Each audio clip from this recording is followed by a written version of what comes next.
বোকাজানত 7 কোটি টকাৰ হেৰইন সহ আটক কৰা হয় এটা সৰবৰাহকাৰী। মঙ্গলবাৰে আৰক্ষীৰ সূত্ৰই জনোৱা তথ্য অনুসৰি এক গোপন সূত্ৰৰ ভিত্তিত চলোৱা আৰক্ষীৰ তালাচীত সোমবাৰে নিশা জব্দ কৰা হয় এই বুজন পৰিমাণৰ ড্ৰাগছ।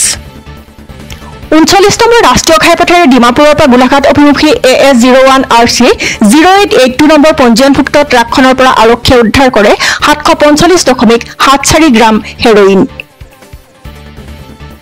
ইতিমধ্যে ট্ৰাকখনৰ চালক ঢিং নিবাসী ৰমজান আলীকো আটক কৰি আৰক্ষীয়ে অব্যাহত ৰাখিছে মাৰাথন জেৰা।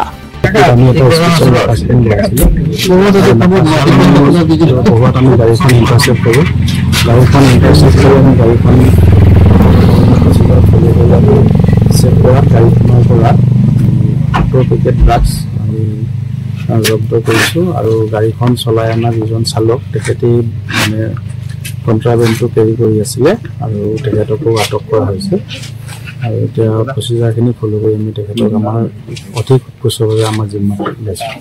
ছাৰ ড্ৰাগছখিনি বজাৰ মূল্য কিমান হ'ব? এইটো বজাৰ মূল্য প্ৰায় 7 কোটি টকা মানৰ হ'ব লাগে। এইটো আমাৰ সন্দেহ হয় মানে বহিৰাজ্যৰ পৰা এইটো অসমৰ দিশে আহি আছিলে তো ডিমাপুৰ ফালৰ পৰা এইটো আমাৰ গোলাঘাট দিশলৈ আহি আছে।